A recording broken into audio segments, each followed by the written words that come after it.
Minglaima. I'm here not just as a research professional.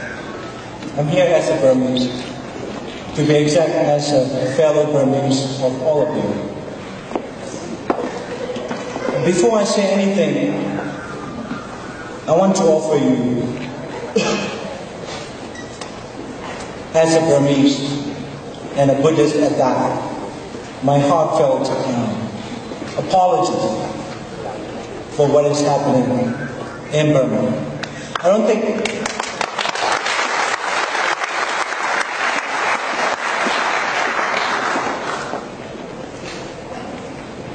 I think what we are witnessing is a predominantly Buddhist society sleepwalking into a genocidal space.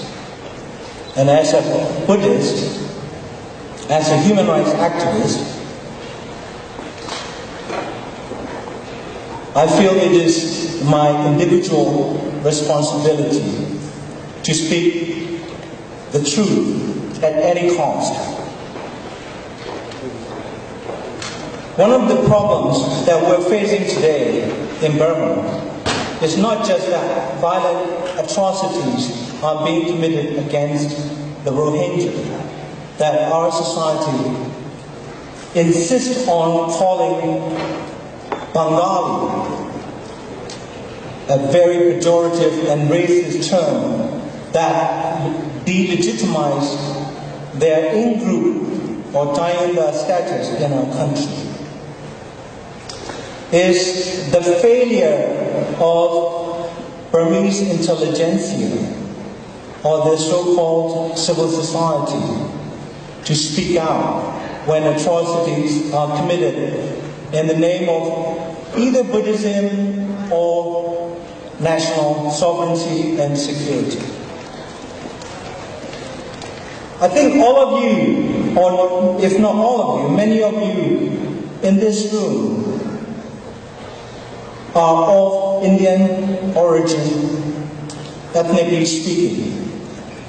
And you are addressed or referred to as Kala. We all know what it means.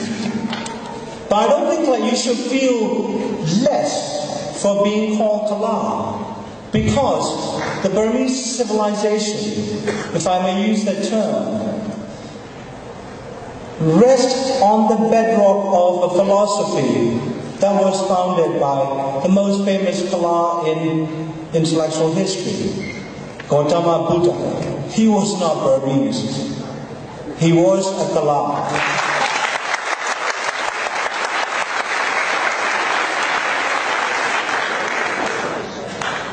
Also, if we look at our history, especially our country's modern history, the most influential and famous political organization, Dobama CEO, or We the Burmese organization that became the backbone of the independence movement, was founded not simply by Buddhist the kings, but the co-founder with the King Batan himself was a Muslim.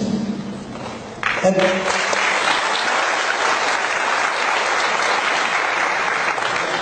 if you look at the martyrs of our country, one of them was the principal from Mandalay named U Razak.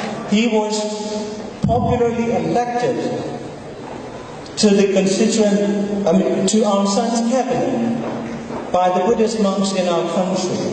There are other highly distinguished sons and daughters of our country that subscribe to Islam, but that did not make them less Burmese.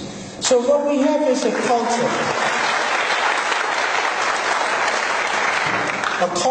a civilization, a society, and a modern nation state that owe its foundations to the great Kalas.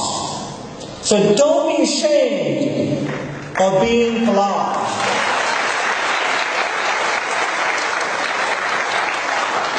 And I'm often, derisively referred to as a Kala, taking money from the Kalas or, from Saudi Arabia, all kinds of rumors. Let me tell you, there are individuals within our society that feel that their conscience needs to speak out when the majority of the society remains silent, when our own fellow Burmese, whatever their religion or ethnic background may be, are subject to state-sponsored atrocities. So I won't go into genocide because there have been enough said about the genocide of the Rohingyas. But I do want to say only three points. One is the ethnocide of the Rohingya. The term ethnocide has not been used in the previous speeches or presentations. The case of the Rohingyas is not just the case of a people that have been made stateless. The Rohingya have been subject to 40 plus years of ethnocide. That is, state-sponsored policy of erasing the ethnic and cultural community of Rohingya ever existed. And that is where the Burmese civil society and the intellectual class have failed categorically, including the Presidential Commission appointed by President Thein Sein to investigate the violence between the Rohingyas and the Rakhines last year, and still going on. I think there's a lot of debate about where the Rohingyas originated and when they settled in the country. But there are two things that need to be brought into focus here. One is that the area that the Rohingya today live, northern Rakhine, these are borderlands. Like all other borderlands, they go back and forth between different power centers.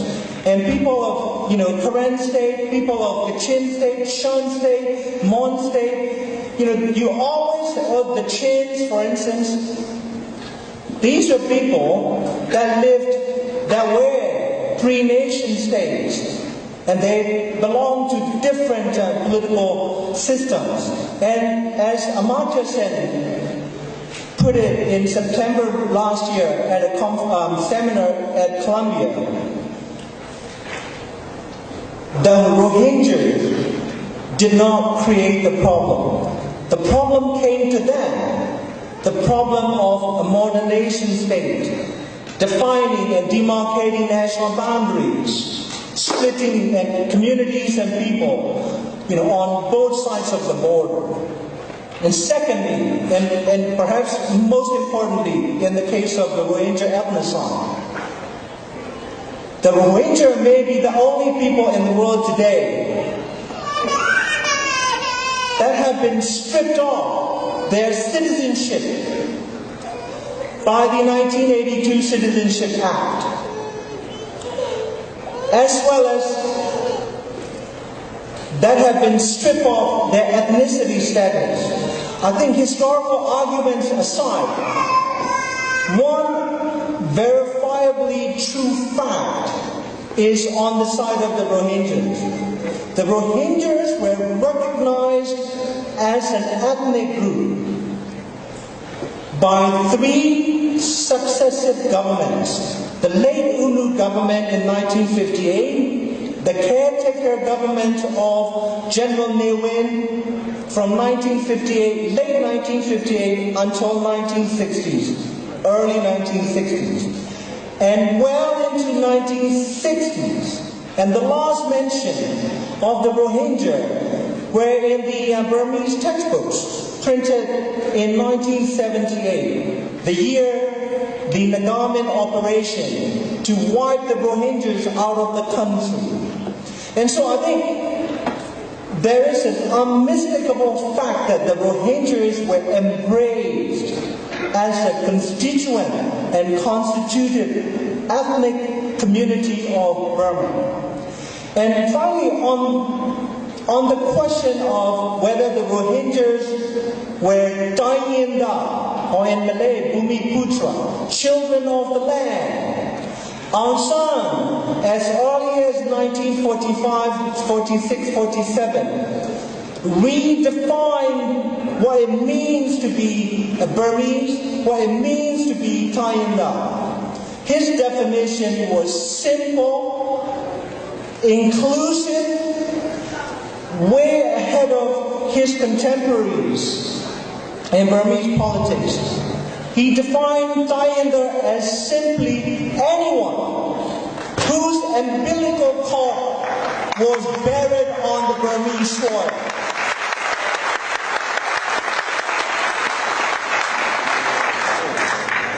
So you see, we do not have to import any foreign or alien ideologies or new type of nationalism. As early as 1947, Aung San developed a vision that embraced everyone, irrespective of religion and ethnic background. And he was a pioneer in developing this inclusive civic nationalism. And so I think that we had a good ideological beginning as a country, but his vision was buried along with his body in late 1947. So I think as Burmese, irrespective of your ethnic background, irrespective of your religious faith, we need to return to Aung San's multicultural vision. And as a Burmese society, we must wake up from this sleepwalk into the ethnocide and genocide of the Rohingya, as well as the mass violence against Muslims. Thank you.